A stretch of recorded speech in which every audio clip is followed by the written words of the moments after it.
Welcome. I've been feeling kind of chuffed, happy, excited about working on this piece. I was drawing this last night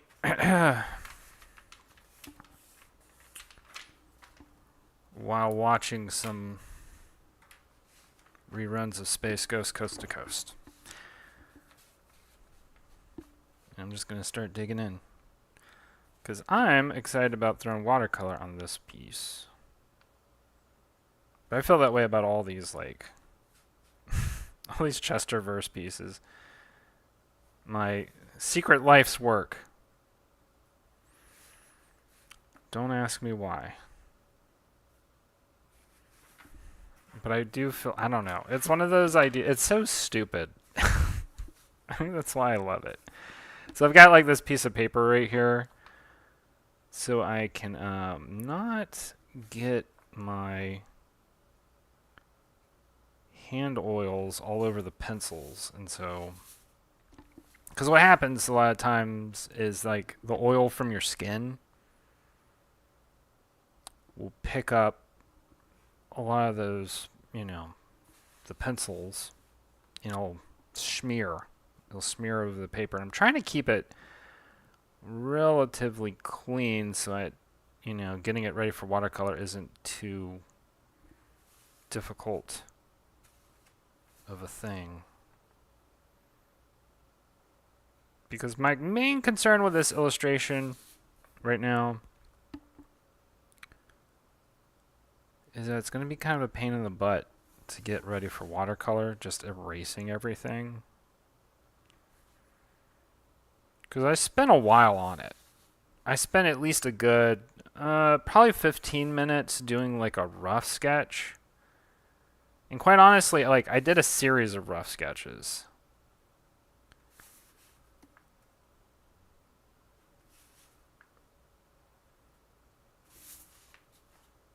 And it took me a second to land on something that I liked.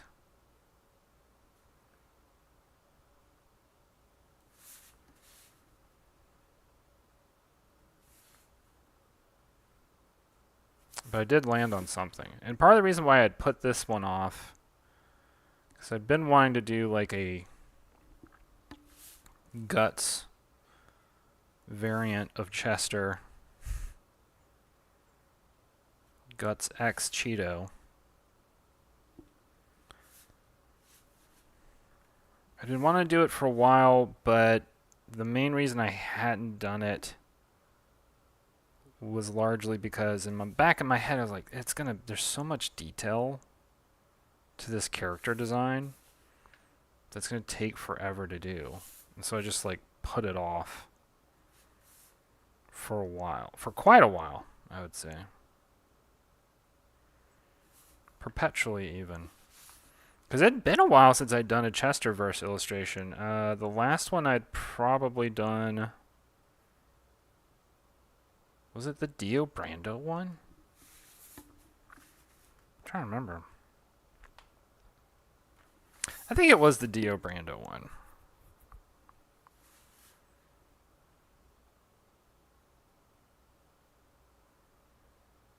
And that one had taken a while to do too. These, it's interesting. These illustrations are actually pretty involved. And I think it's because I put a ridiculous amount of like emotional investment into them. Like I said, I don't know why. I don't know why I feel so strongly about these, but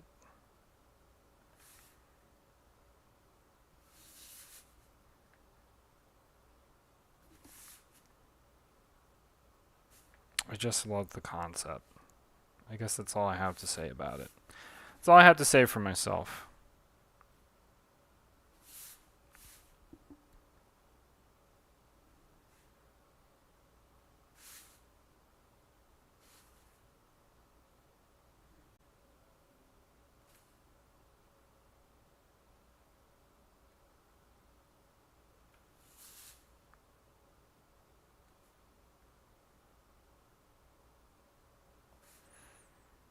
I feel like I've been fighting something off today because I feel like my throat is like kind of crappy.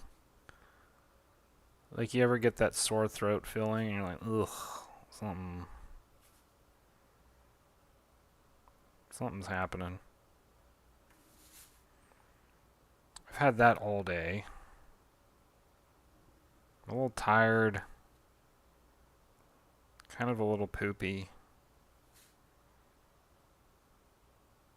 And I suspect there's a bug going around. Not like there isn't ever a time where a bug is going around, but right now in particular, I think there's a bug going around.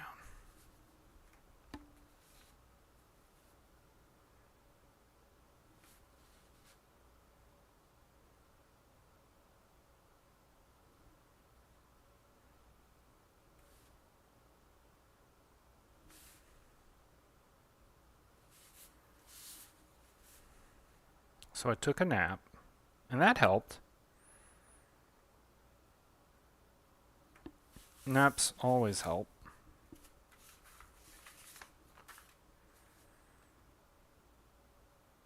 I felt refreshed. So there you have it.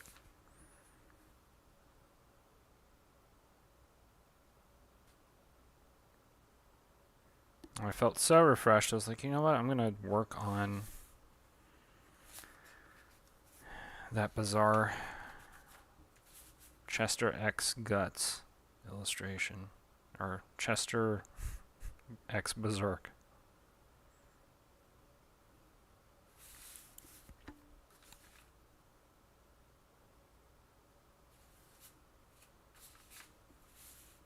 The only issue with this piece of paper is it's kind of awkward. I have to like constantly readjust it. Like, ugh.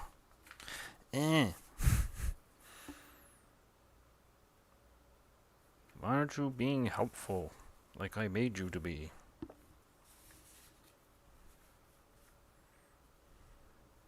And yeah, so the reality is like when I was done with the sketch last night, I was like, well, you know, it wasn't as involved as I thought it would be. It's just like I remember looking at the character design for Guts and being like, oh, there's like he's got so many like different things, right? Because he's basically a one-man army, right? A walking Swiss Army knife.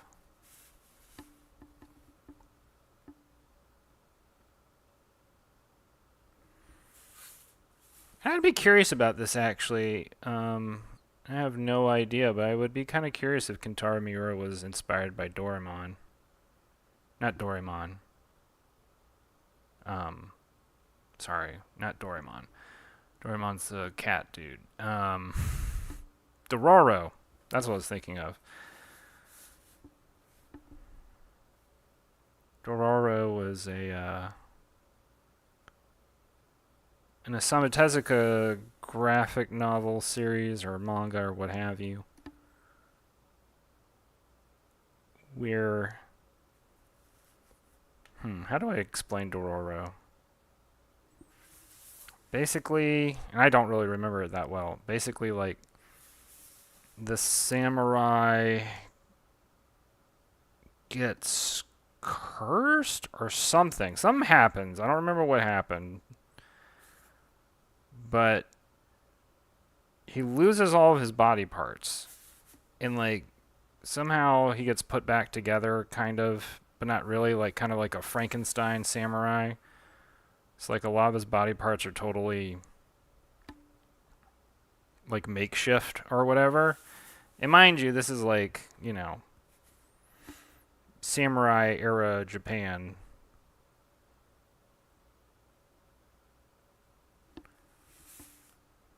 And he has an assistant at some point that helps him, but basically, like, all of his body parts have been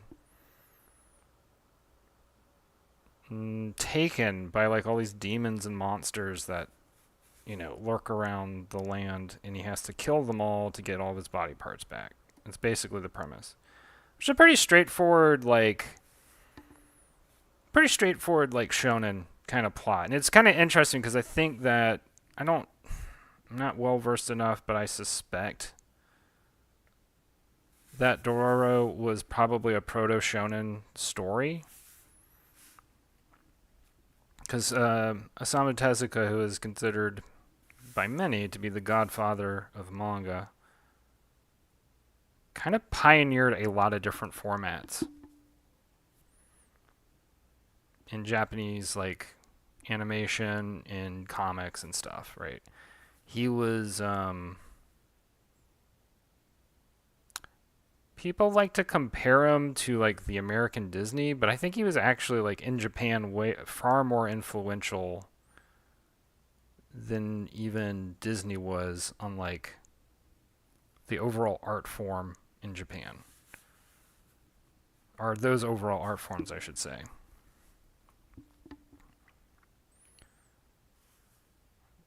There were trends he set up that, I mean, stayed consistent in Japanese culture for years and years and years. I mean, even after his death.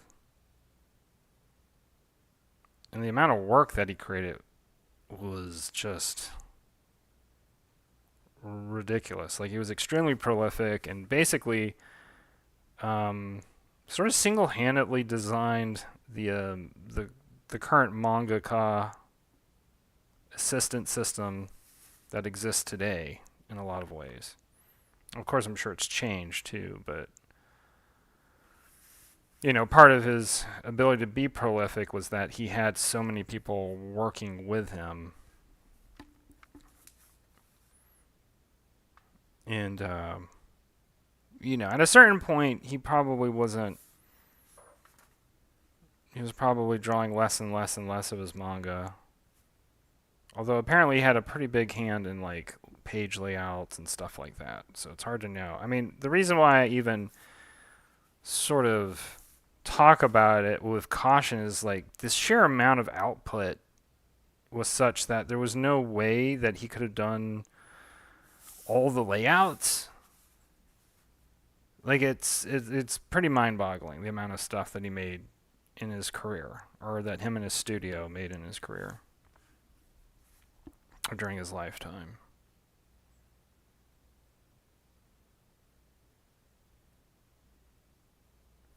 Tezuka is probably most famously known as being the creator of Astro Boy.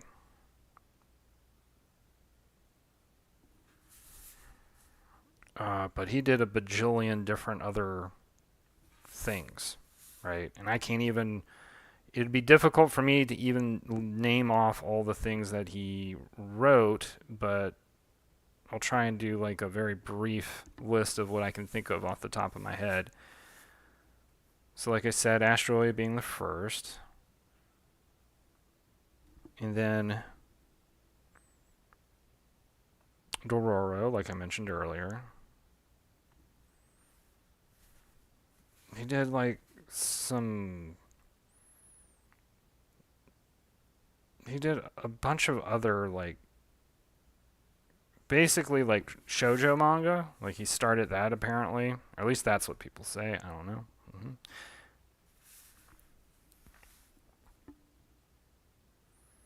But my favorite thing that he did was this series called Phoenix.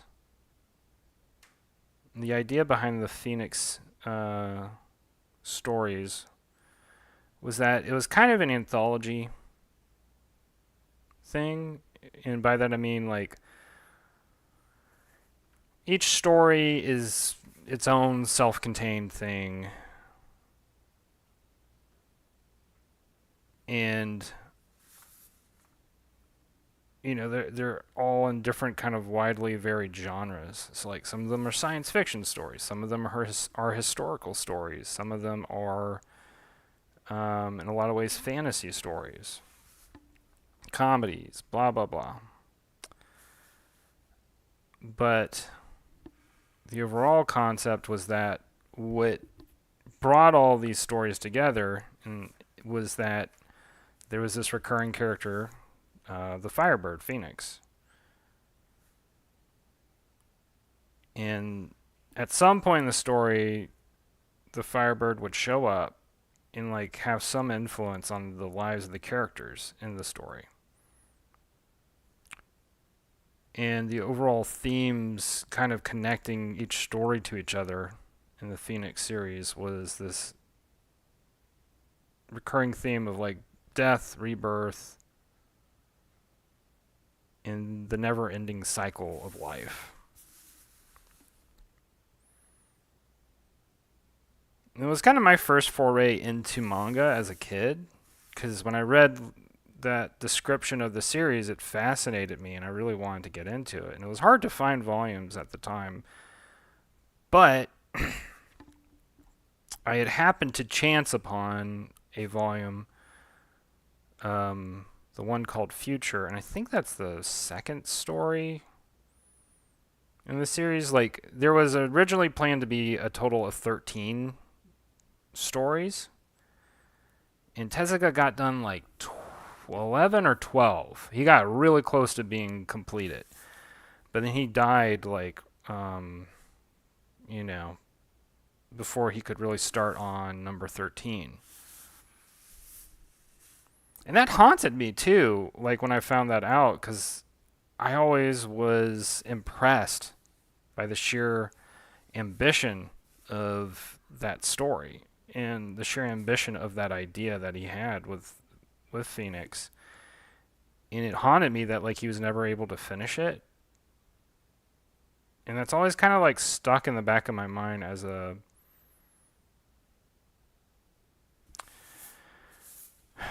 personal warning about how I use my time while I'm alive. Because I will say, like, out of all of his stories that he's done, the Phoenix ones were probably the ones that actually emotionally impacted me in any way, shape, or form. And you know, it's kind of interesting because it's sort of on point with what I'm working on right now, right?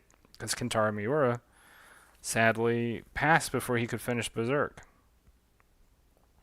For similar reasons, too. Tezuka... notorious. Well, I don't know if it's for all the same reasons, but I know with Tezuka, he was notoriously like into the Japanese habit of smoking and you know, not sleeping very much and you know, overworking himself, and ended up dying around, I don't know, it was like kind of early. I mean, it was like 62 or something like that of like stomach cancer. So as a kid, that always sort of stuck with me, because this was, this is probably freshman year of high school. When I first read Phoenix and like start learning about Tezuka, and it inspired me deeply. I wanted to write a story with that kind of ambition.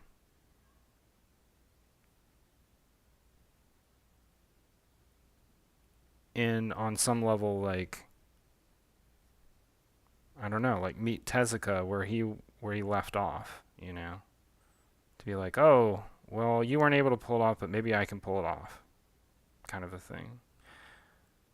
I don't know if I have an idea for a story as ambitious as Phoenix was, though. Not really. Not in the same way. Hey, Rhapsody. Rhapsody says, yo, Chester Cheetah. That's right. Working on the Chesterverse.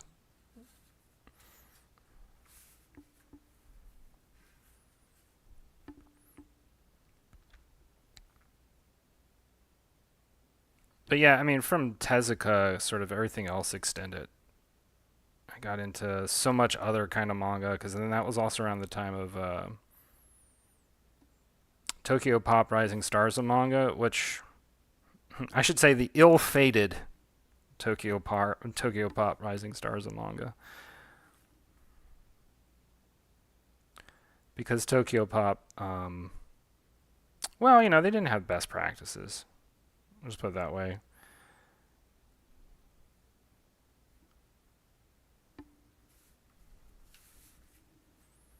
But they did inspire like a huge generation of artists who were into manga, and inspired a huge generation of American artists into getting into manga.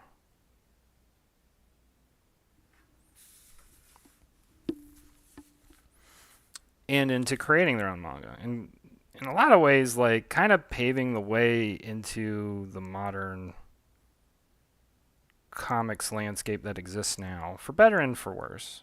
Um, it's not all bad. It's not all amazing either. I mean, a lot of people like to compare like Webtoon to Rising Stars or Tokyo Pop, and no, it's not as bad as Tokyo Pop. I mean, just to be totally honest, not nearly as bad. The page rates for Tokyo, the page rates on Tokyo Pop stuff was just atrocious, like just horrifying. But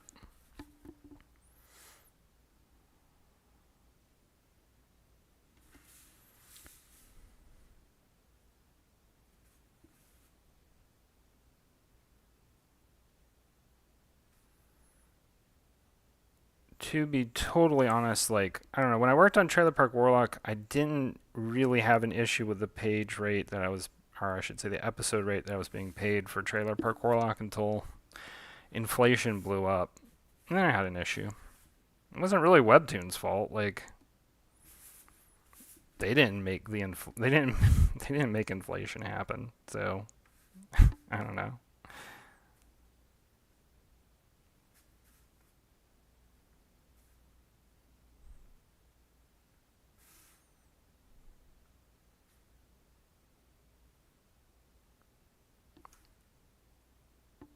It was actually, I would have to say, in terms of stuff that I've worked on, the rate that I was paid for Trailer Park Warlock was like actually really good. So I think that's, last night's little spiel that I had in regards to like art and money. A lot of that was in reaction to sort of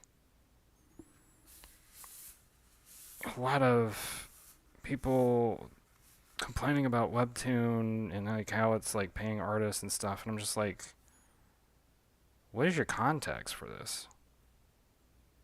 Because I think a lot of people are just like, oh, well, these artists aren't like wildly famous and wealthy like a lot of Japanese mangaka are, and well, that might be so. But you know what? I don't think Akira Toriyama had necessarily full ownership of his rights. Probably Kentaro Miura didn't either. And maybe they were being paid well, but I'm sure they spent a lot of their money on their assistants. Hopefully they paid their assistants what they were worth.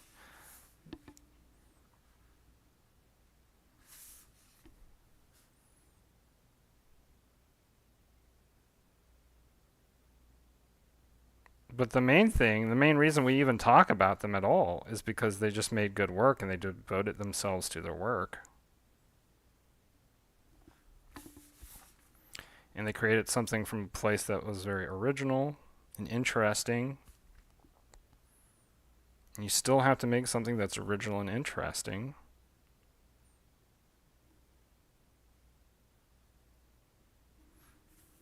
if you want to be an artist. If you don't do that, then I don't, like, what's the point? The money's sort of like an ancillary point at that moment. So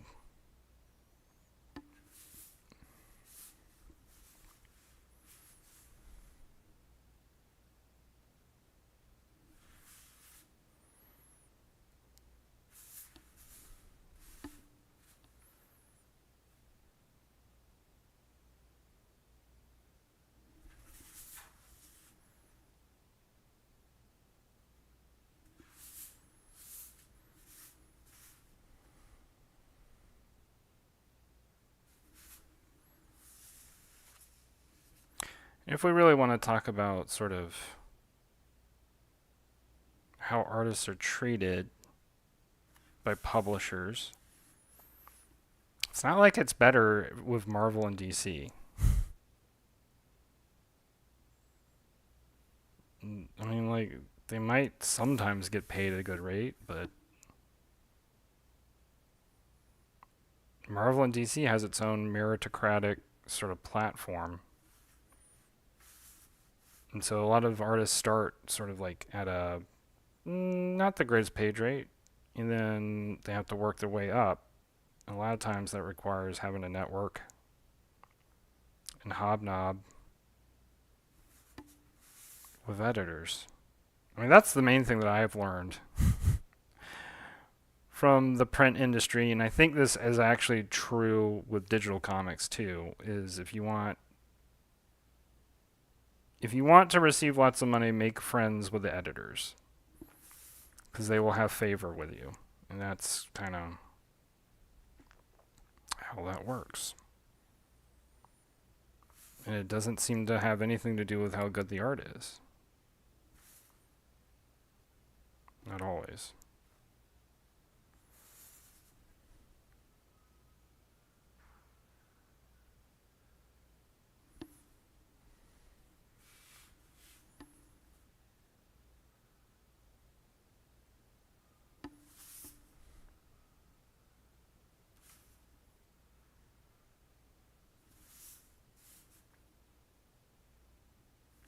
This has been a satisfying drawing to ink, too, I should say. They are not always this satisfying.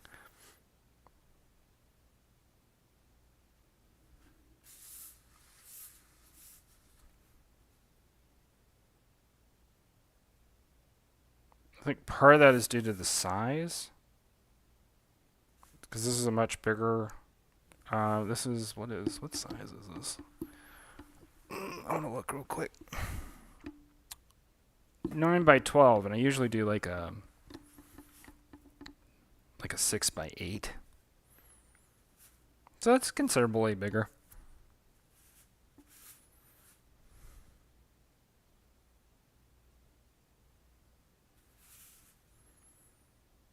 When it's bigger, there's a little more like room to expand out.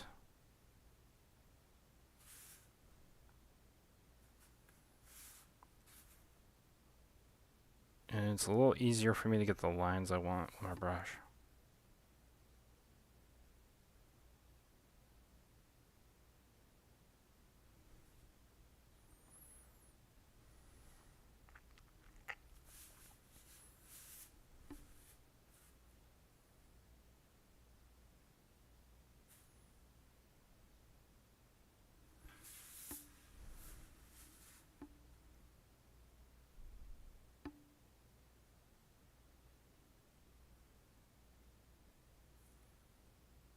This is such a ridiculous illustration. I'm going to have a lot of fun painting it. I'm trying to figure out if I want to paint it today or not. If I do, there might be a bit of a lull in the stream while I like erase all of the pencil lines and just get myself set up for painting. We'll see. We'll see how I feel. It's going a lot faster than I thought it would. Another thing that's on my mind right now is whether or not, like, what am I going to do with the cape? Because a part of me wants to just, like, go matte black on the cape, which I think would be really striking. And then I would use, like, ivory black for the armor, probably. I think that's a good idea.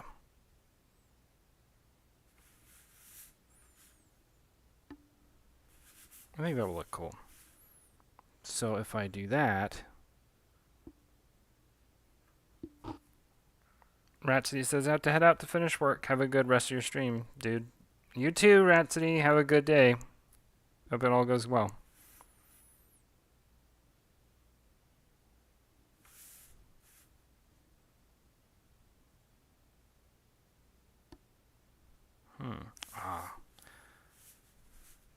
See these fingers? I don't know.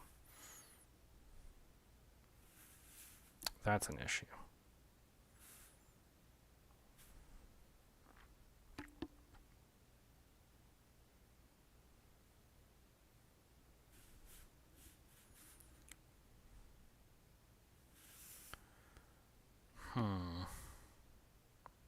Like, it's not...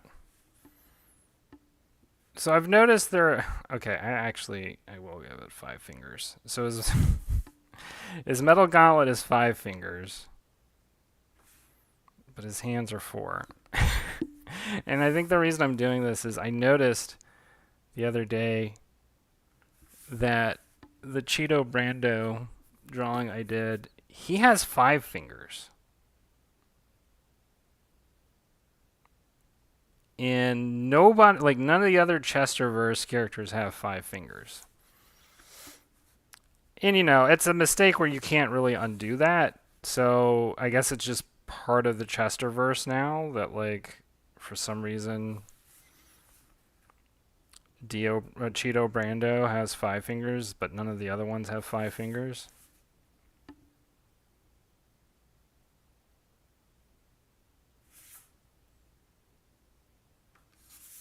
The rest of them have 4 fingers. Because Chester Cheetah has 4 fingers. Why he has 4 fingers, I don't know, but he does. I mean, I actually do know the answer to that question. And the answer is it takes less time to draw 4 fingers than 5. That's the answer to that question.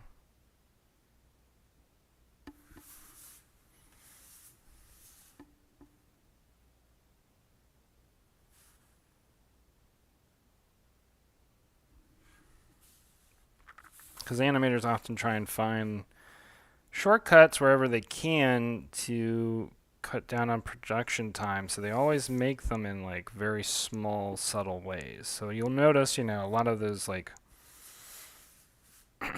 all those Looney Tune characters. I think Mickey Mouse also will qualify for this. And a lot of those Mickey Mouse talking animal Disney characters, they all have 4 fingers. And this probably, this probably did not start as an animation thing. I'm going to assume it started as a comic strip thing because I think, I have a collection of Crazy Cat comics by George Harriman, and that goes back quite a way to, I'm going to say it was like the 1920s. Oh, maybe even earlier than that, actually. Maybe like 1910s. And they have 4 fingers as well. And so my assumption from that, because like, I want to say, don't quote me on this, but I want to say like early comic strips go back about as far as 1900, maybe. I mean, you could go even further back, but I think like comic strips as we know them today, probably 1900. Maybe a little bit earlier. Because like, before then there were still political cartoons, and I don't think they called them cartoons at the time. They had some different name. But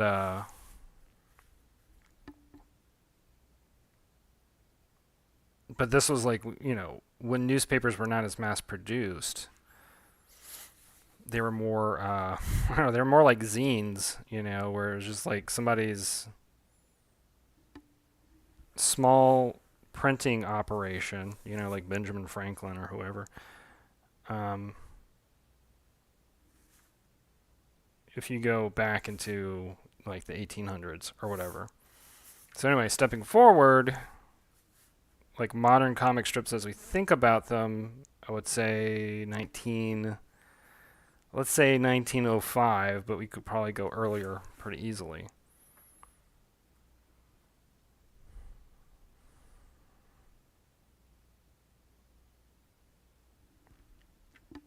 So out of that early batch of comics, you would have, like I mentioned earlier, Crazy Cat, Little Nemo was another one out of that early period. There was one I'd never read, but I've just heard about called, I think it's called The Yellow Kid.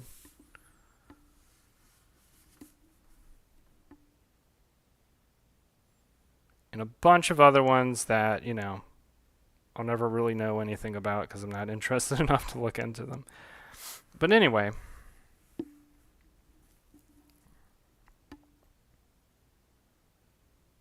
So I say all that because that tradition of Four Fingers probably at least goes that far back, if not further.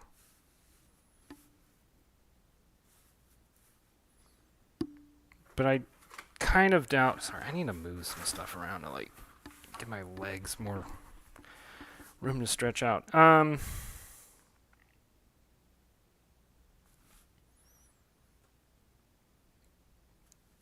So I'm of the opinion that a lot of cartooning conventions sort of began in that early period. But, I mean, I mentioned Little Nemo, and like, you compare that strip to anything you see today, and it's like you can't compare it. It's so Winsor McCay as an artist was just there's nobody like him at the time, and even today there's nobody really like him. Like just beautiful illustration work, very interesting like cartooning.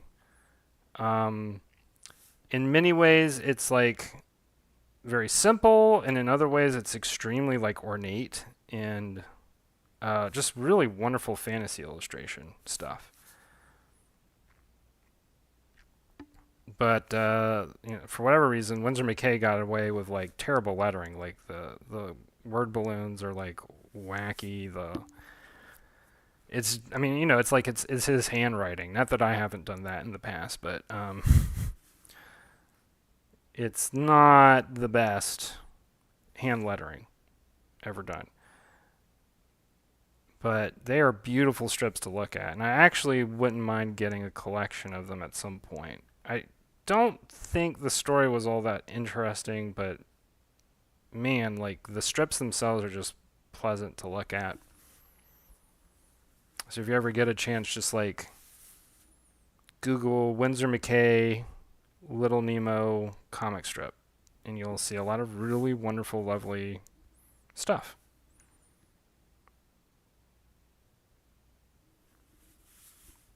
And actually, like an animated movie I was really into as a kid, and this is before that I knew, like, it was a comic strip or whatever, was there's a Little Nemo movie that was as I recall, it was a joint French-Japanese endeavor.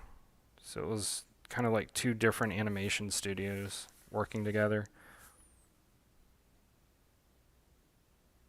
And the animation's really good. Like it's kind of, I don't know, like looking at it now, it's probably a little cheesy.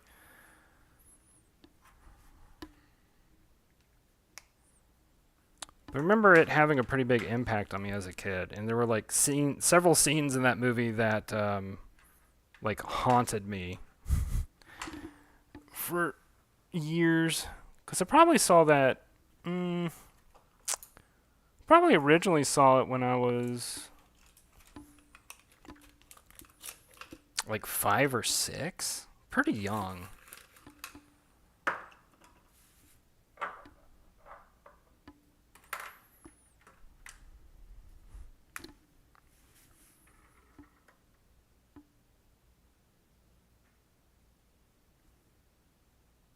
But it's interesting to me because like Little Nemo never really.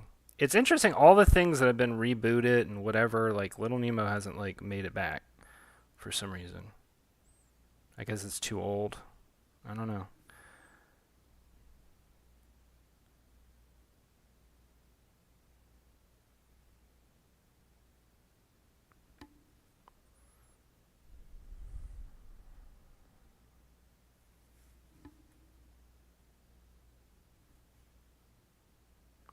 But it's very odd these days because comic strips are not really a thing. I mean, they are and they aren't, right? Like they still get published, they still get syndicated in newspapers, but like hardly anybody reads newspapers. I think my mom is probably the one American left who's reading newspapers and keeping the American press in business. I think that's it. Like most strips have gone online at this point, and like will run in syndicated newspapers just for the fun of it, really. Because I can't imagine they're getting paid that much by the syndicate to be run. Something tells me it's not that great of a return. But I mean, it's like, you get your audience where you can. So you do what you can. Um,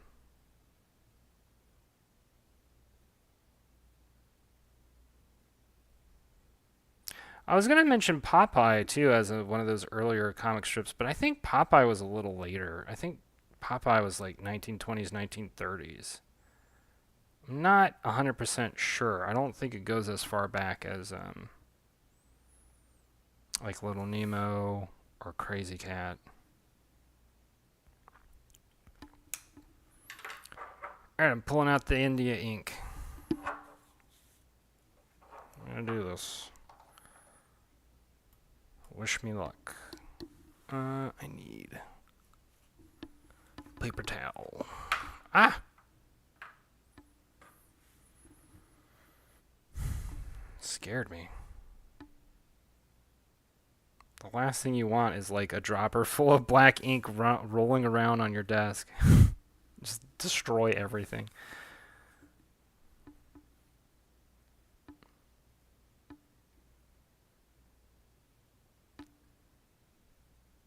This brush might not work. It's a little too spread out. I'll give it another try. But it's kind of wacky. It's a little wonky. I think it's going to... You know what? I'll do this section with a different brush. And I'll use this brush for over here. Just really just to block in like space. That's the whole reason why I wanted to use it, because it's really good for that.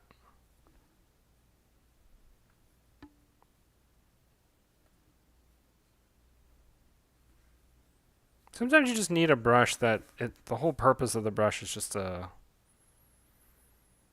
block in space and kind of take care of things a little quicker than you would with a smaller, more well-defined tip.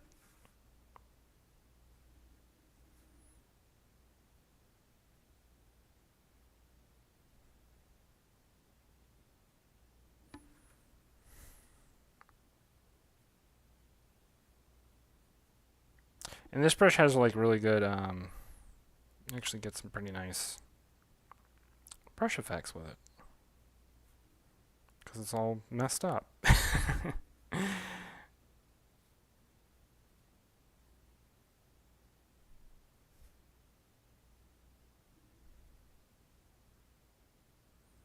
That's the advantage of having a messed up brush.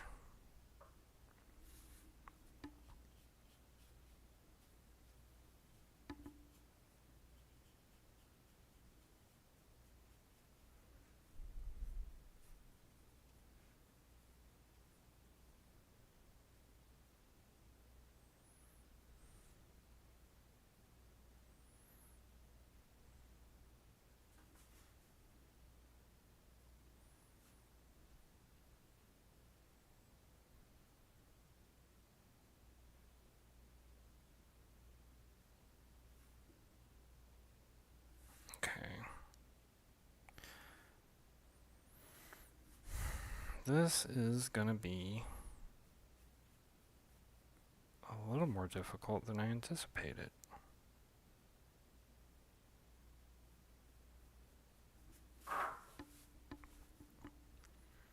But hopefully the actual finished effect is appeasing to the eye. we'll find out.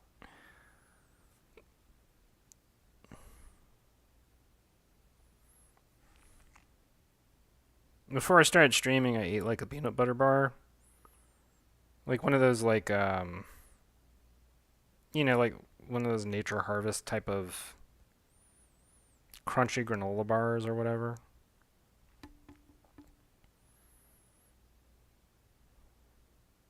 Because in my mind, I'm like, oh yes, that's what I need to like fight off whatever this ickiness is that I'm dealing with in my throat.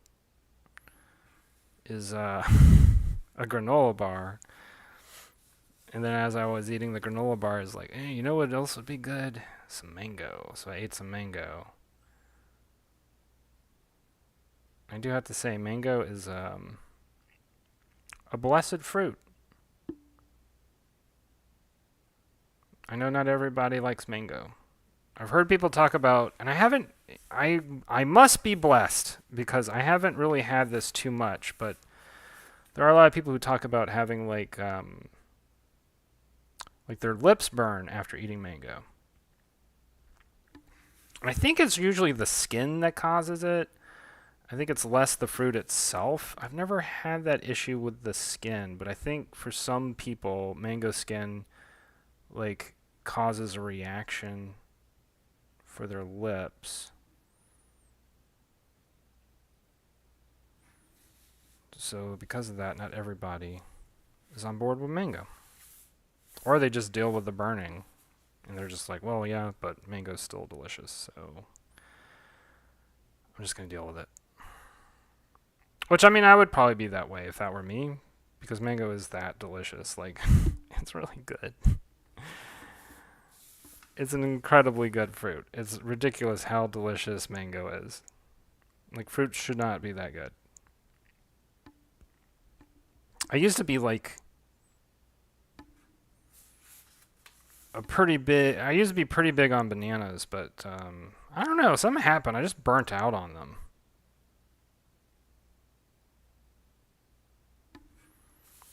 And after a while, I was like, well, if I want potassium, I could just eat dates. And I do like dates over bananas as far as potassium yielding fruits go. I don't know, do dates qualify as fruits? I'm sure they do. They're just kind of odd. Like they're in a weird place. Like dates are almost candy more than fruit, the way that they are.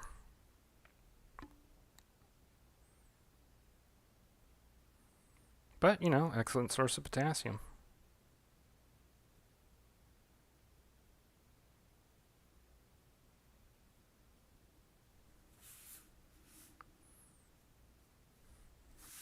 Okay, I think I want... Hold on.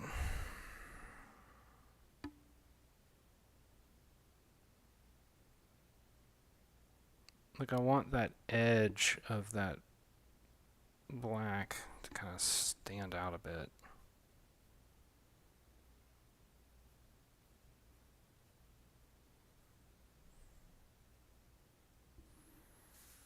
And then really trying to use the brush tip to create some textural effects on the cape.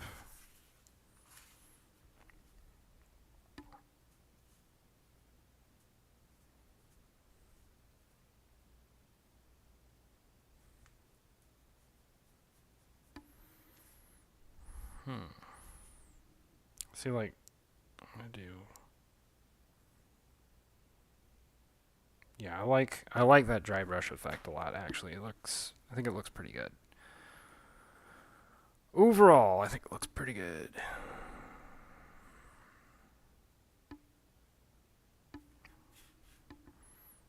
I don't feel like I've been competent at dry brush until very recently, and I'm only a kind of competent. I've seen people do some stuff with dry brush technique that just blows my mind. Because there are people who are just so good with ink that, they basically paint with ink. And I'm not at that place. I'm not I'm not quite at that place where I'm able to like 100% just go to town and paint with ink. I can do some things here and there, you know, but not at the level some artists are at. Not quite at that level.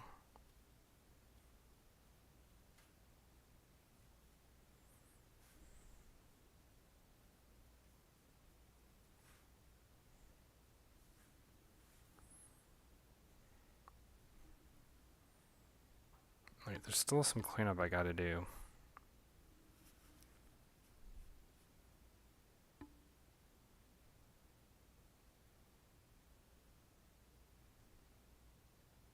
Still a couple areas that I need to fill out too.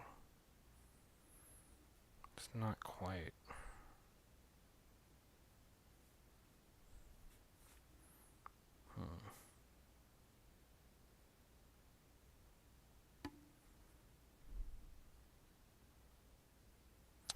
Alright, I'm gonna use the different brush for that. This is not the brush for that.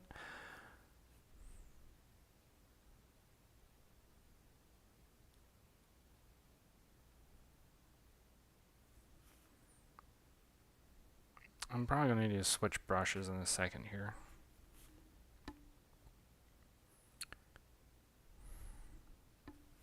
Okay, hold on, y'all. I need to do something. I didn't plan this out 100%. I'm gonna...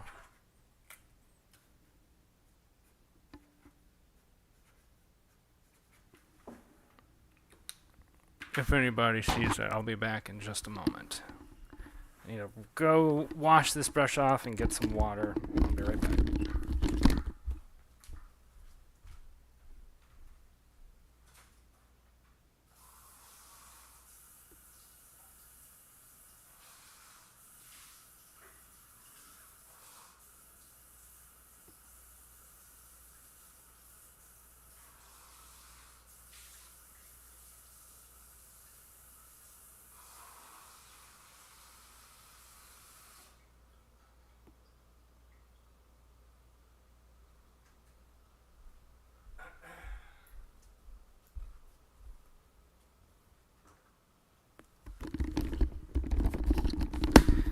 And I'll have to do it again in a little bit. So, but probably not that big of a deal because this seems like a quieter stream today. Alright. Where's the brush that I'm looking for?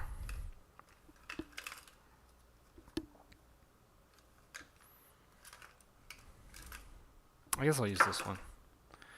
I'll show you what I'm looking at. So first of all, it's just, oh man. So it's got like this one hair. That's gonna drive me nuts.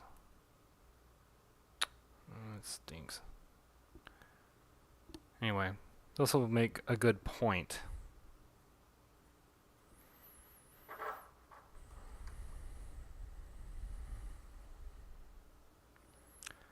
Main reason why I love ink is just, I just really enjoy the physical connection with the art, with the medium. It just feels good. And there's something very intuitive about it that I don't find is necessarily there with digital art.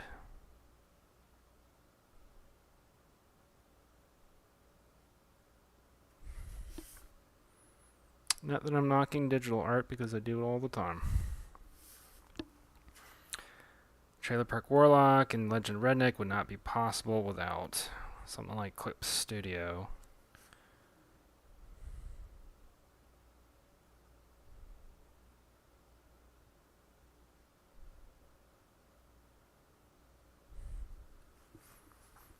Alright.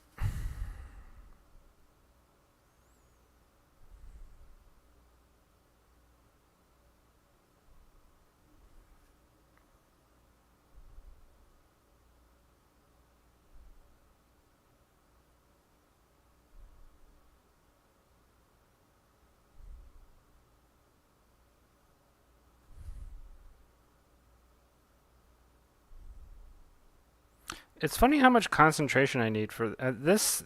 This kind of part, like, really um, has my brain kind of going like, oh, don't mess it up. To the point that I'm actually, like, kind of twerking my back a little bit. I don't really know why.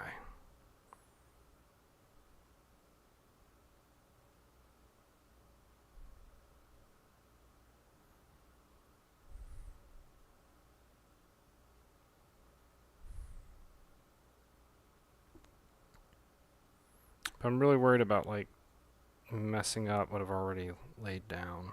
So you just got to be very, very delicate. All right.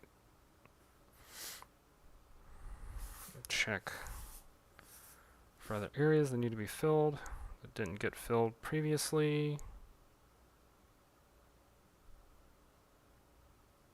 Ooh. Just difficult.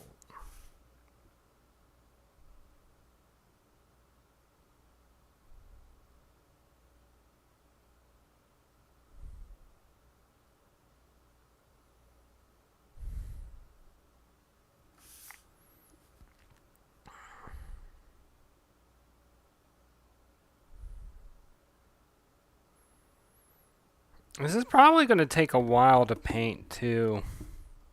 I'm kind of realizing as I'm looking over, I'm like, oh yeah, there's actually, although there aren't that many colors to work with. I have to work with. I mean, it's probably at best 5.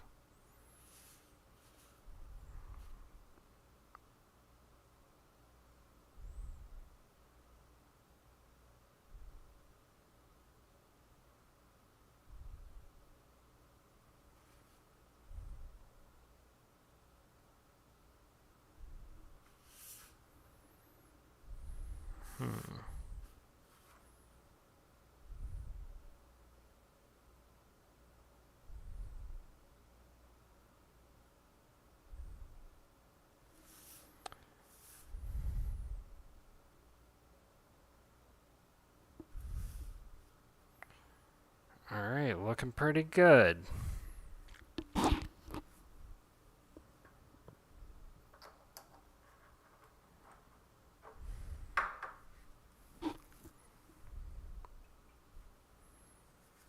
You know, clean off my brushes real quick.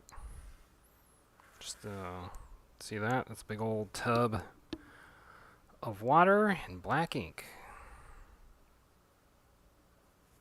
In fact, I should probably move this illustration away from it.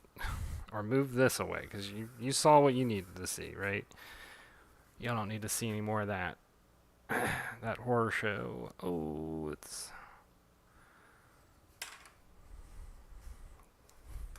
Avert your eyes.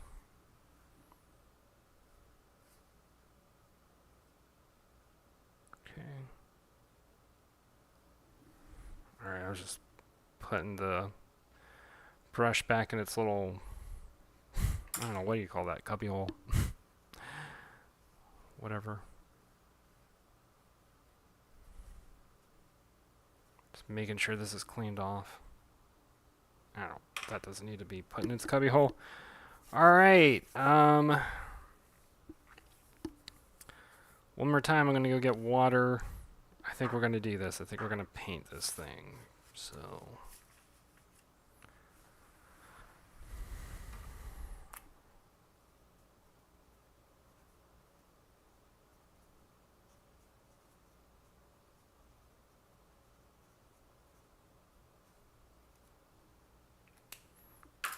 see y'all in a sec.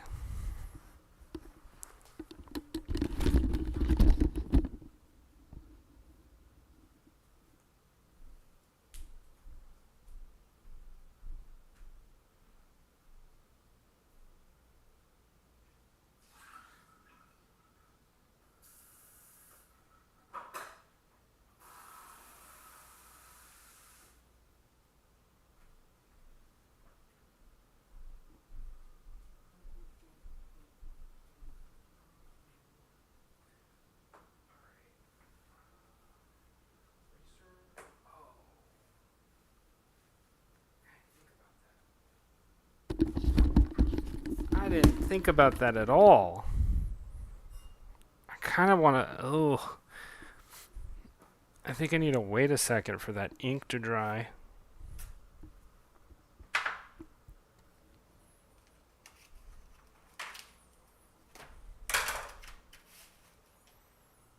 Did not think about that. Could be an issue. Where did I put...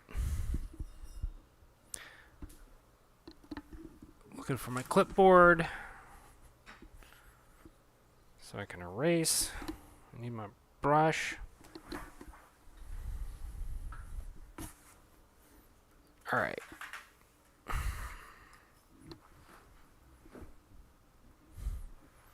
was about to say, where's my phone? I wanted to look for reference, and then I realized my phone is the recording device. Alright, I'm gonna erase this. Clean it up real quick. Hopefully not destroy all of my work. So far, so good. I'll narrate to you the process as I'm doing it. I'm just going over with the eraser. Cautiously avoiding any kind of spots that could be potentially wet, but none of them look wet, so it shouldn't be an issue. This ink seems like it dried pretty fast, actually. I'm sure like the watercolor paper doesn't hurt either, because it absorbs everything so quickly.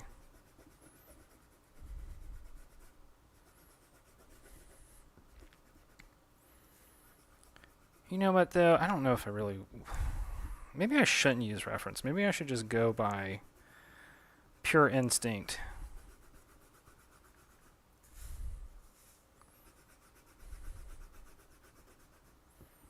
Pure instinct.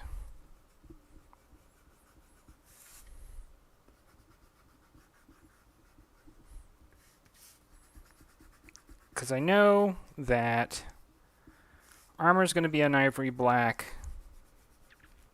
I might mix some brown with it, perhaps. So like all the metal will be ivory black. You know, his fur obviously is going to be like hot Cheeto orange, right? This is all the erasers and stuff I need to brush off real quick.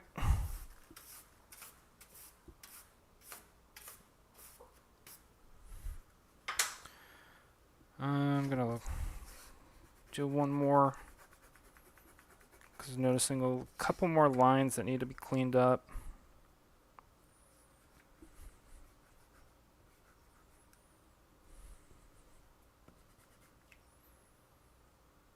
I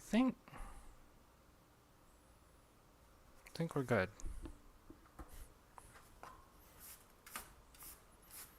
And then I need to hydrate. I need to do a couple things. Hydrate is step one.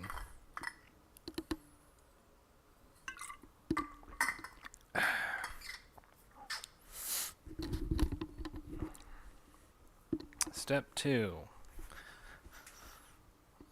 Tape it down. Oh, where are my palettes? Need those.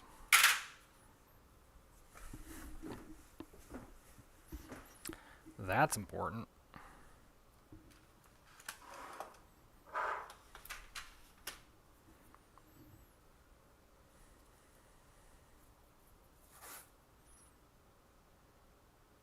It's usually important. I guess it's not always important, but I think it's important. That's the only thing that really matters here, is what I think. Alright.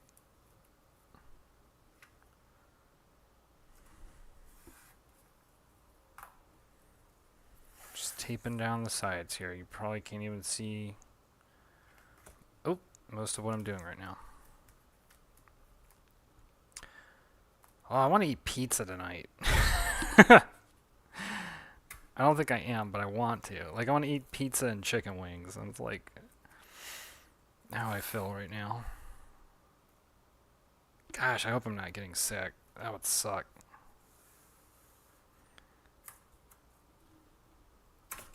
I'm seeing something I want to erase. I had a friend who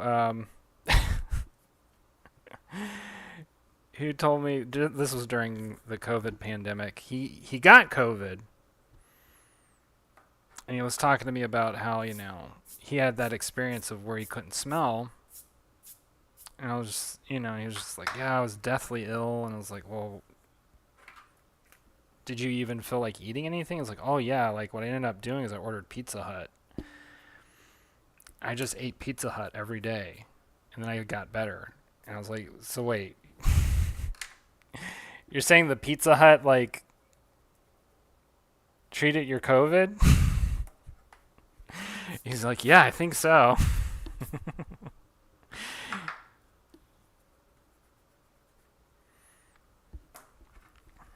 There were a lot of different cures for that situation, but nobody talked about Pizza Hut. Not medical advice.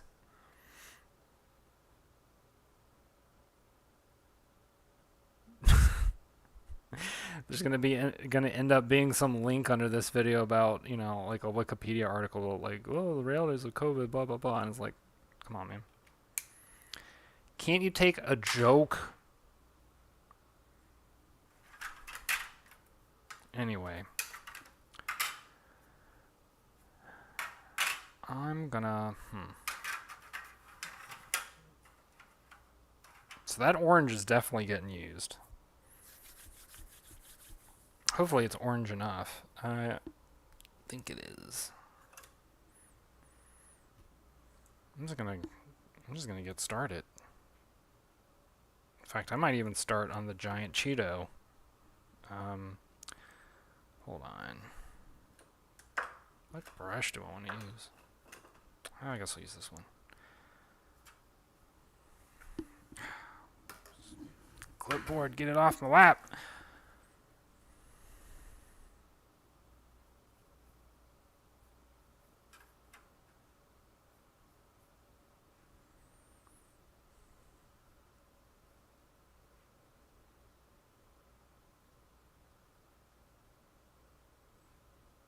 Just get going. Look at that. That's the kind of orange you want when you're painting a giant Cheeto. And so what I'll probably do is I'm probably gonna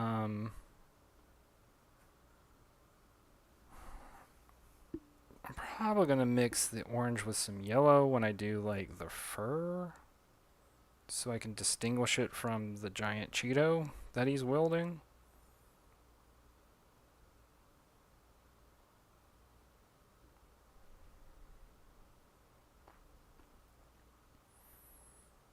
We'll see. We're just getting started, right? This is just part one.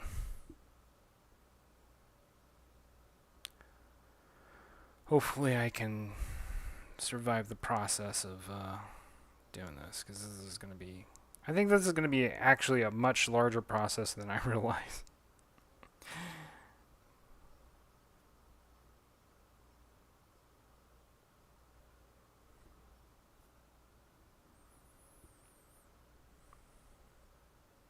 But maybe not. I don't know. I mean, I came into this whole thing feeling kind of intimidated about it, because in my heart, I was like, if I'm going to do this, I have to go all out. I can't just, like, phone it in. Which is how I feel of all these Chester... I don't know why. All these Chester illustrations, I'm just like, these have to be the best thing I've ever done. It's kind of goofy.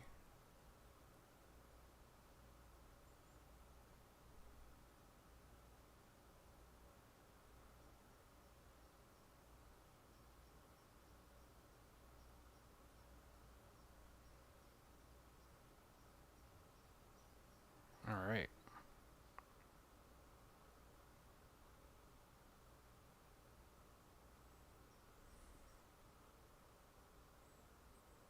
And the great here thing with the watercolors, you can get kind of little interesting areas of value difference in the Cheeto. Alright, I need yellow. And I'm going to be using yellow medium. I'm just getting a dab, not a lot, just a little, well, just a little dab. Not a lot. Well, maybe, I don't know.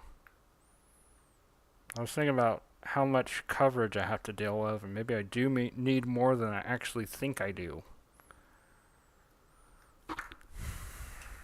So, just add a little more for the road.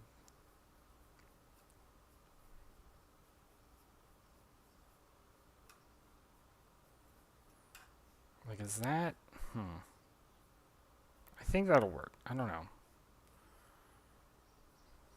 I feel unconfident about it. I feel like I need just a little bit more yellow. Just a tiny, tiny bit. Just a little teeny, tiny bit more yellow.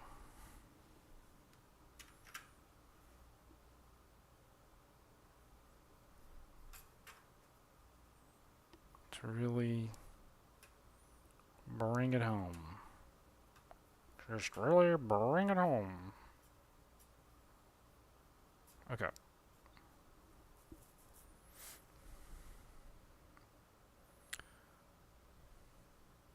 It kind of didn't matter. I feel like it's the exact same orange.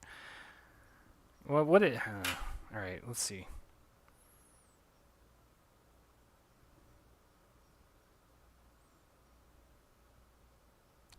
No, it's different. It's a different orange. It's just...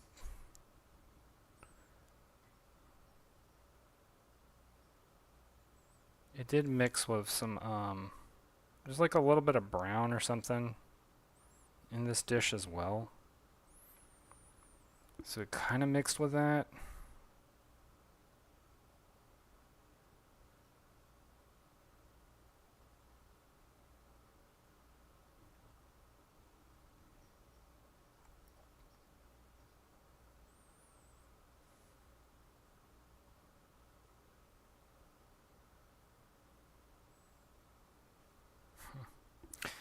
Alright.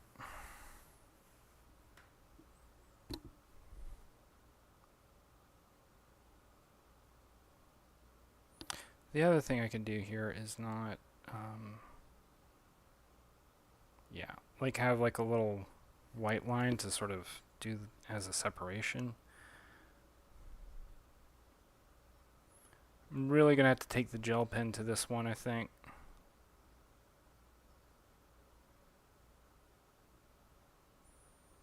Especially after what I just did right there.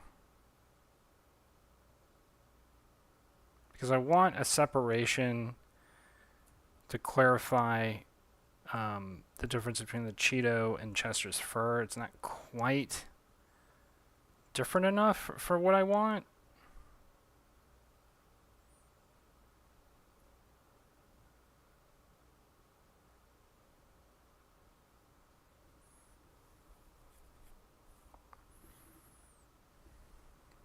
So there will be some cleanup.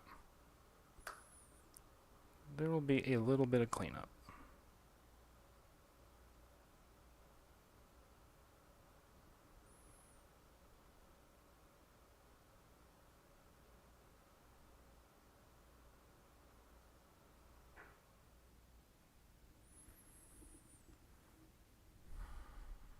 Okay. There wasn't really that. Oh, here's a spot I missed. Alright. Oh, and then his hand. I'm trying to remember. See, this is where I need reference because his hand is kind of like weird. Like he's got like white palms or something.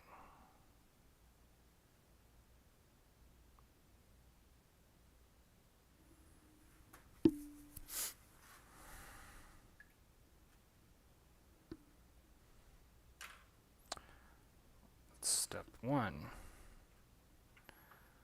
Now I need brown.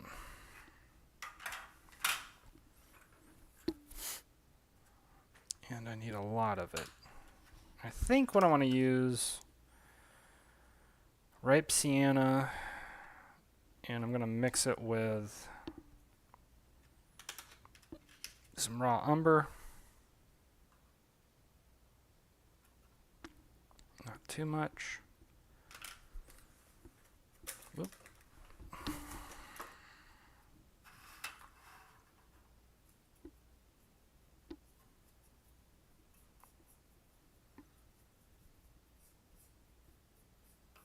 And I guess I could also take this red and kind of mix it in too. Like take a little bit, not a lot, but a little bit. Yeah, that could work.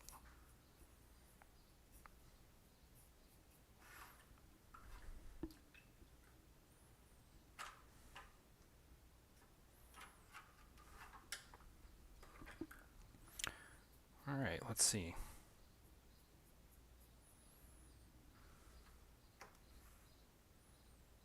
Yeah, that works great.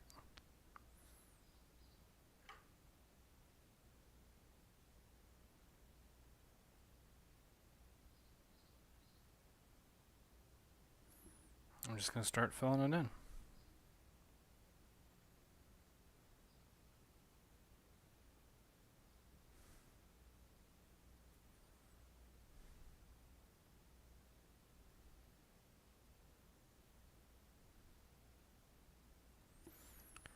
Honestly, if you're watching this,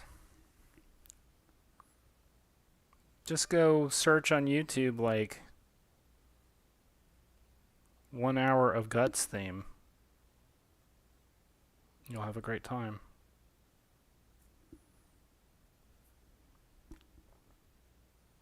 I was actually listening to it before I even started the stream because I wanted to get myself into the headspace, prepare for it.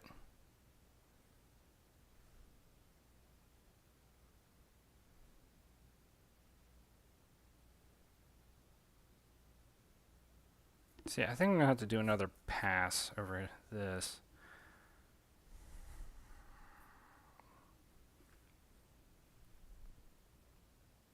Oop.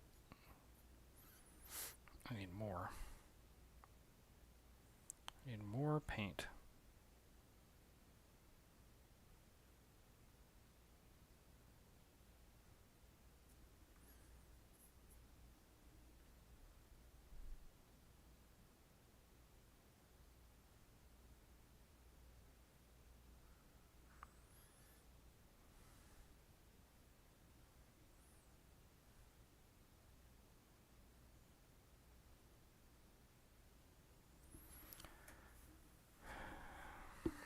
I apologize in advance. This will probably be one of the quieter streams for me. Just because I'm super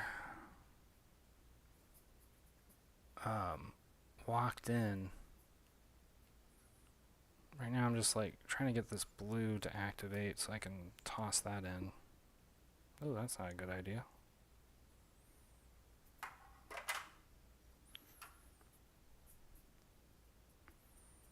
Because I want his boots to be a slightly darker color. But maybe I... Ah!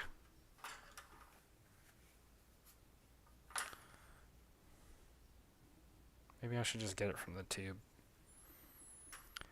What do y'all think? Should I get it from the tube? I'm going to get it from the tube. I'm just going to toss in some raw umber here and mix it up.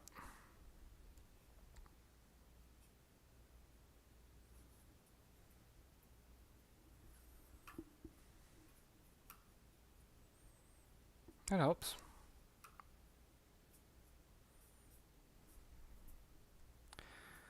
Sometimes just to get a color right, you gotta really like work at it.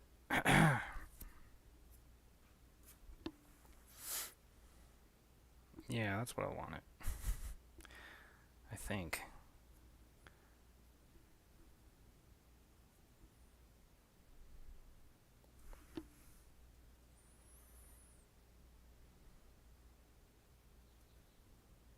Oh, get some wet paint on my hand. I gotta be careful.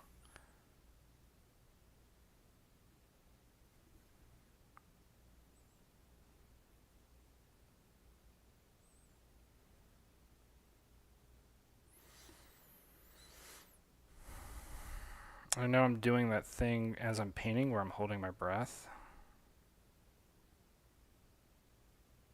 which is actually not really a good idea.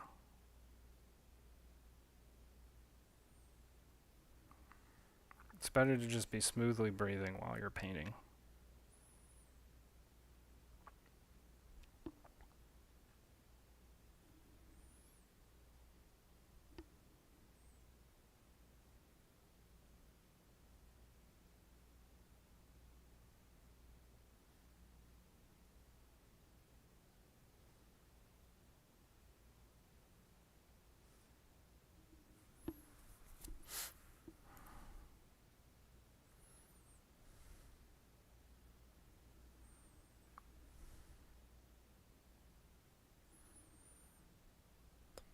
Alright. I think that's all I need for the brown. Not quite, actually. It's a little bit... a little bit more that I need to do.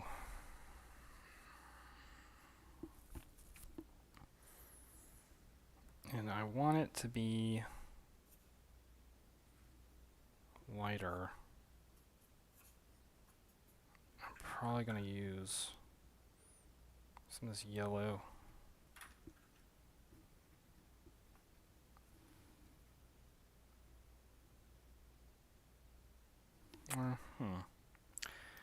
Yellow ochre? Or maybe not. Maybe I should just water it down. Yeah, that's a fabulous idea. Why didn't I think of that sooner?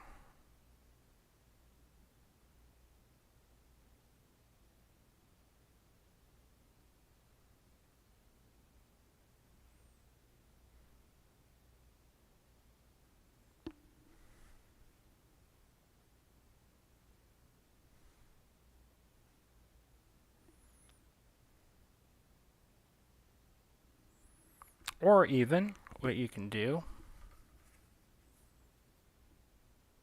dab it with a towel, paper towel. That way it dries quicker.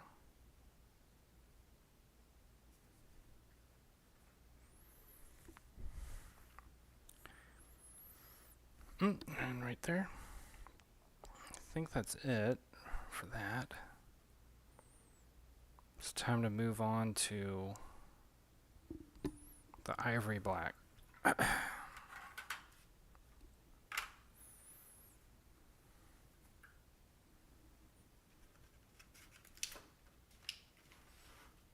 an ivory black.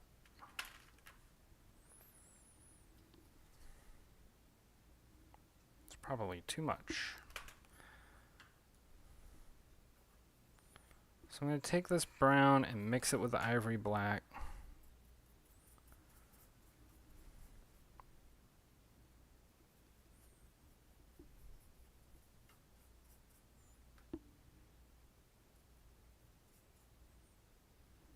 Which there's too much of. Oh well.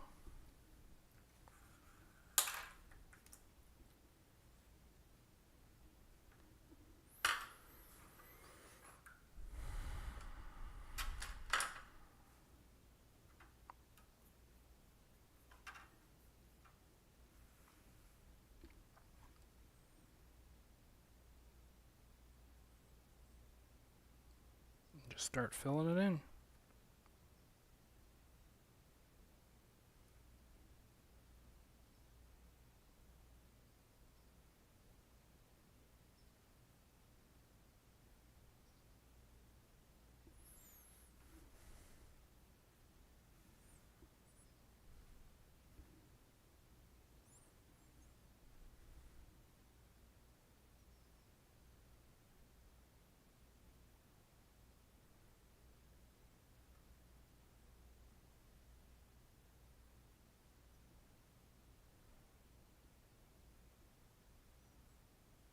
trying to get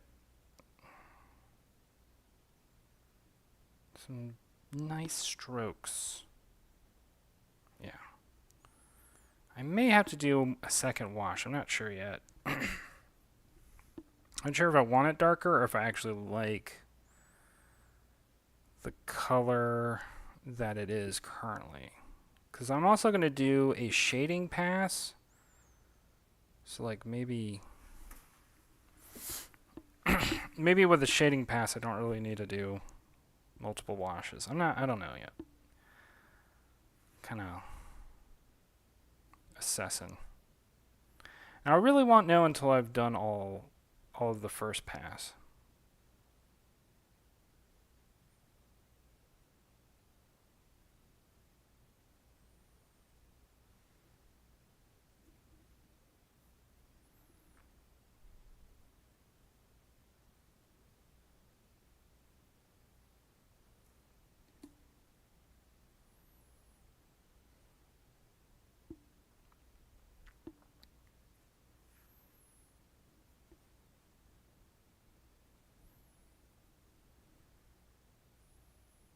Sometimes, sometimes that's all you can do is just like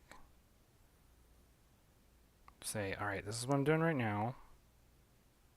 And you kind of set up like an if-then scenario in your head, right? Because a lot of painting doesn't have to be this way, but a lot of painting can often incorporate a lot of planning.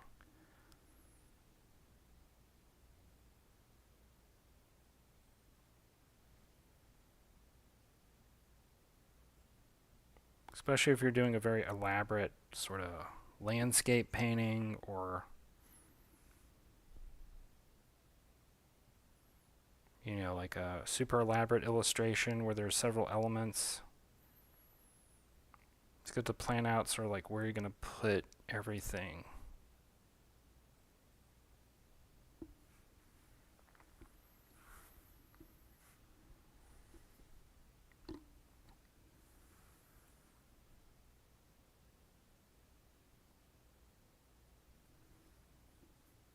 Which is probably why I don't know, I don't paint as often because I do like being very spontaneous.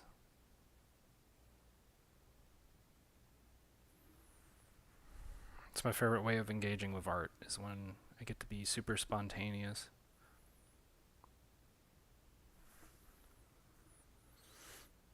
It's hard to do that with every art form. Music seems like something I could do that with.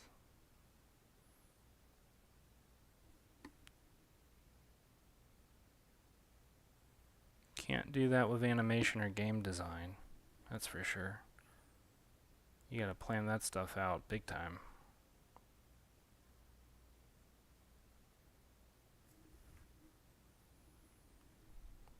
Big time. Oh yeah. Super big time. Big Mac time. Do Big Macs still exist? I'm assuming they do.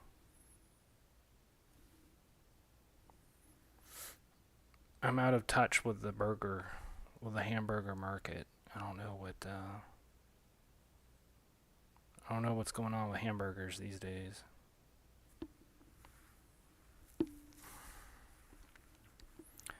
Alright, and I'm going to throw this color down on the cape as well.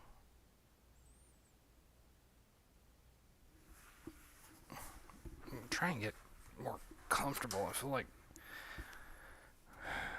I'm sitting on this kind of like footrest.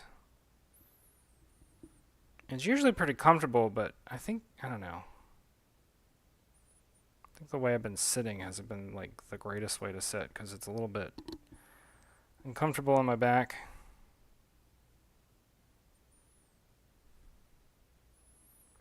Turns out you turn 37, you get back problems. That's fun.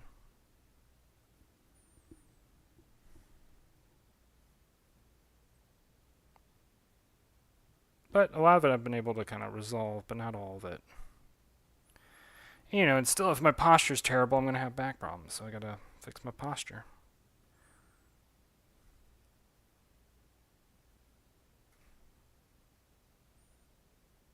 So I have to change the way that I sit. I've also noticed that, and this is probably why I have back problems too, is like I know like when I paint or I draw, I tilt my head usually to the left, although sometimes to the right. But I tilt my head and I like lean. I actually don't know why I do that. It doesn't actually help me really in any way. But I do tilt my head a lot, it turns out. And I think that might be part of the reason why I have back problems. And I was noticing that last night too, after I was checking my recording of what I did, talking about art and money, and like I noticed like, oh, I tilt my head all the time. Like, is my head just perpetually tilted and I've never really noticed this?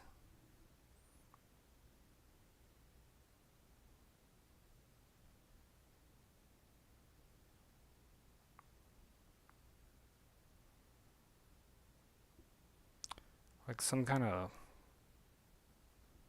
ostrich or emu?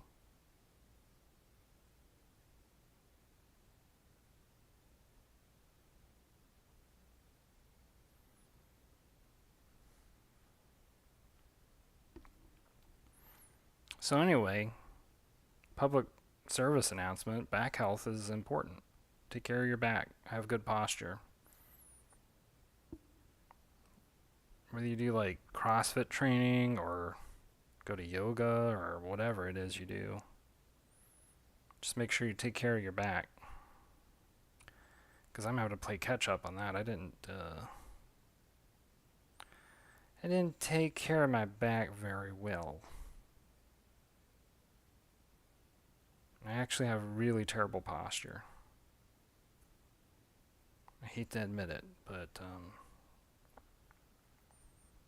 the truth is my posture is really horrible, and it's causing me problems in this age of my life. And allegedly there are ways that I can resolve it, so I guess I'll try and resolve it.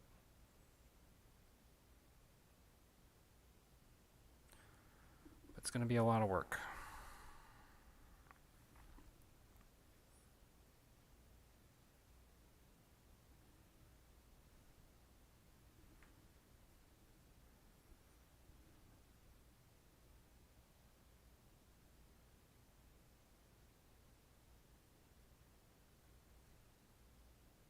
Oh, that's not what I wanted. Oh man, I went way outside the line on that one.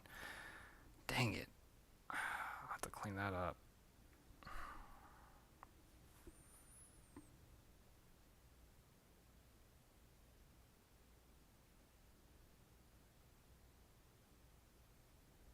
I don't even know how I did that.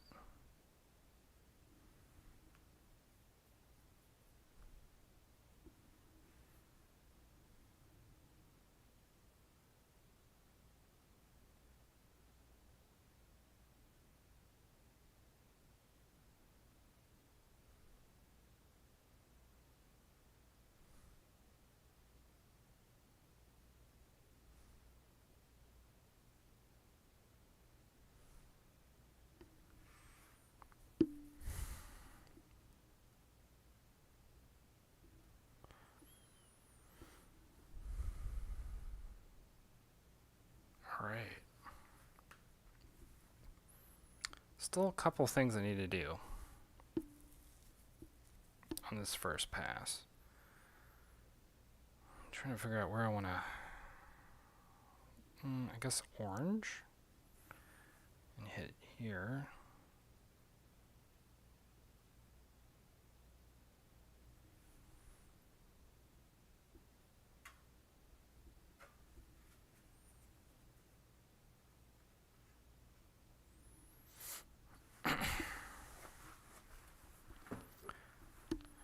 I still need some yellow for reasons.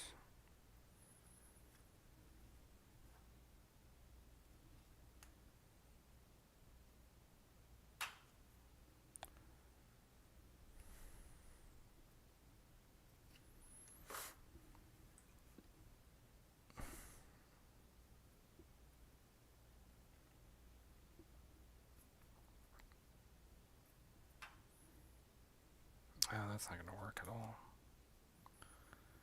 Maybe I don't need yellow. You know what? Skip it. Skip that idea. However, I do need to paint his lunchbox. So I'm going to take red.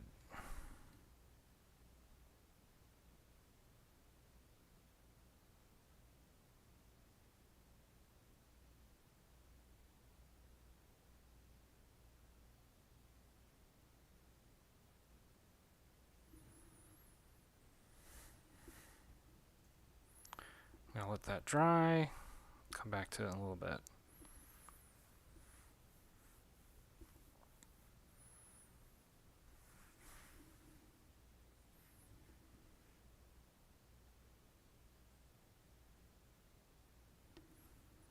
It looks like these other areas have dried enough that I can start doing a second pass.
Yeah, I'm getting super locked in on this illustration.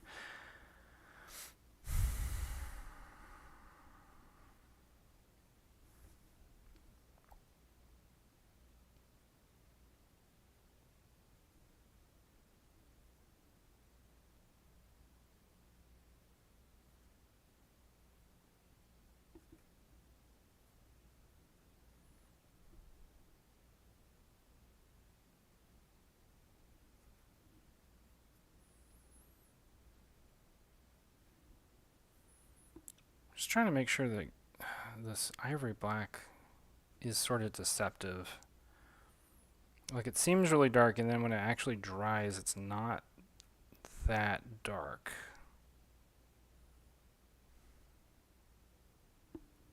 Which is sometimes a good thing.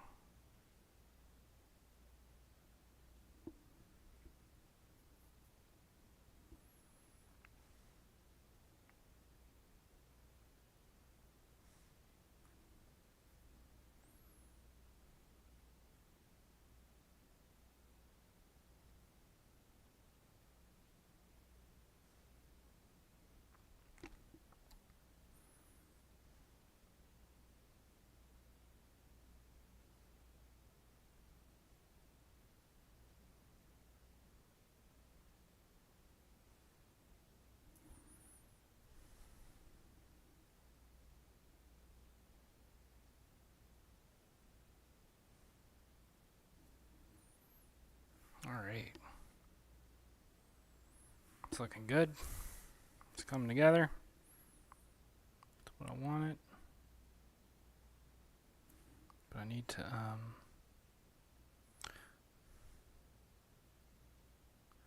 you know, something that is not lost on me either. This is sort of a,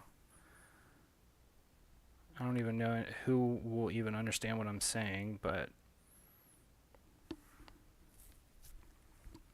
so something Kentaro Miura has talked about as a inspiration point for him for Berserk was this fantasy novel series called the Gwen Saga. And the Gwen Saga featured this warrior with like a leopard head. So I say that because this is like sort of on point. Unintentionally, but intentionally.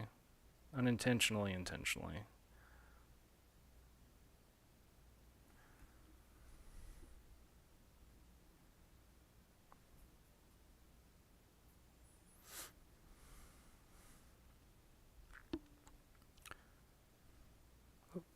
See, that's one of those instances where I'm like, it's just a little too dark. But then, you know, when you see it dry, it'll actually not be as dark as I thought. So maybe I'm too cautious.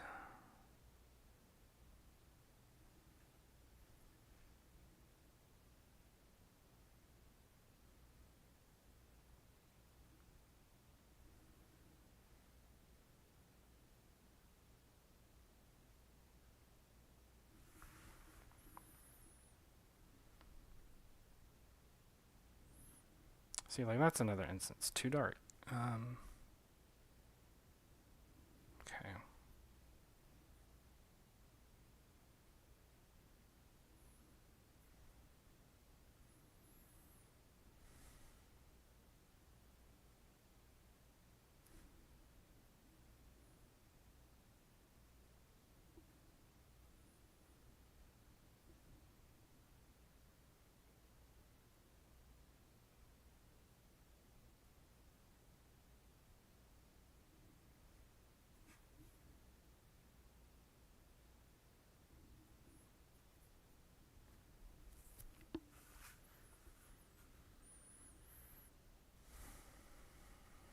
I'm trying to figure out where am I.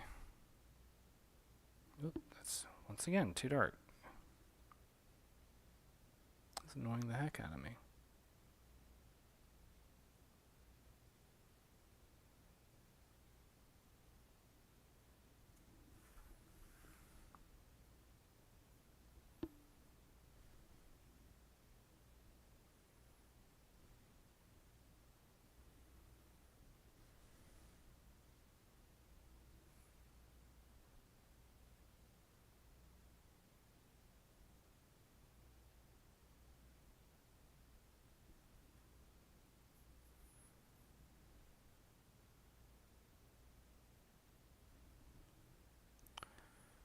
Alright, this is coming together.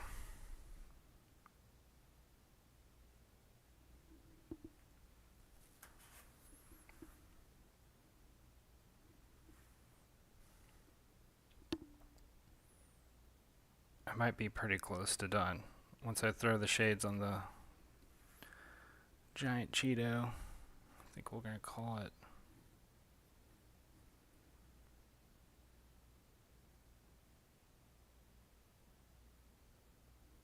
Oh, right. I still have one other thing I need to do, though. Just remind it myself.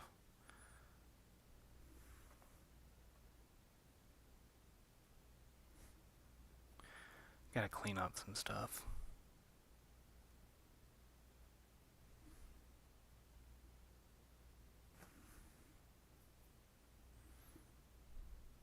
Oh, once again, too dark. Gosh dog it.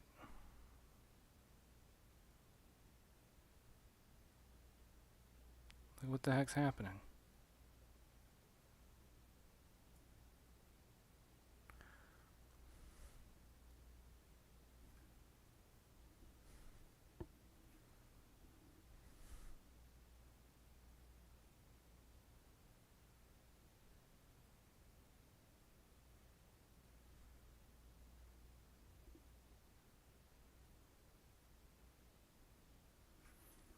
Okay. I think this is done. I'm just gonna stare at it for a second. See if anything calls attention to me. Other than cleanup, I have to do some cleanup real quick. I need my gel pen. Has anybody seen my gel pen?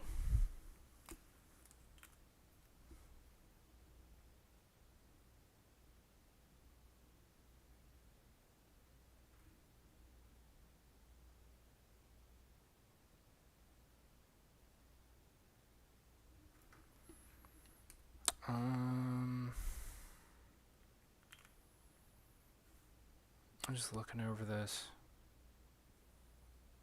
It's looking good.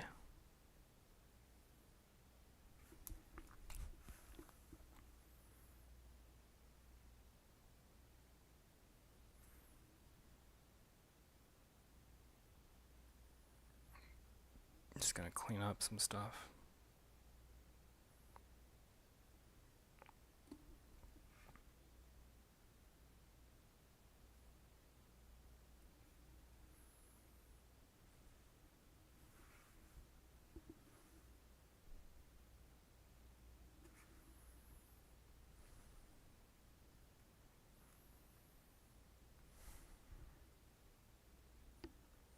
Okay.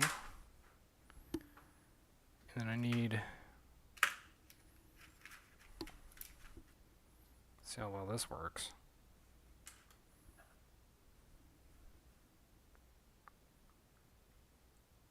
I think I'm just gonna like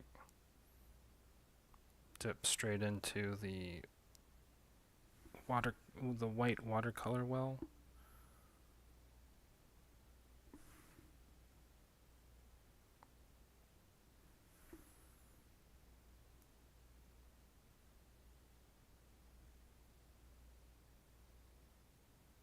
Ugh.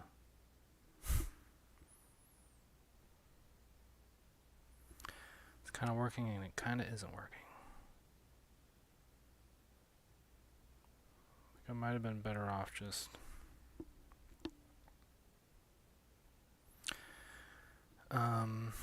using the gel pen for that part, but there was just so much of it I didn't think it would actually be particularly useful. I don't know, maybe I need to let it dry and just do another pass in a second here. So I think we'll count that as done. Not technically done. A little bit more I want to do, but pretty happy with how it's turned out. And I'll have a photo of it to post later. But for now, I hope y'all have a wonderful rest of your day. And thanks for hanging out. And we will talk again soon. All right, bye.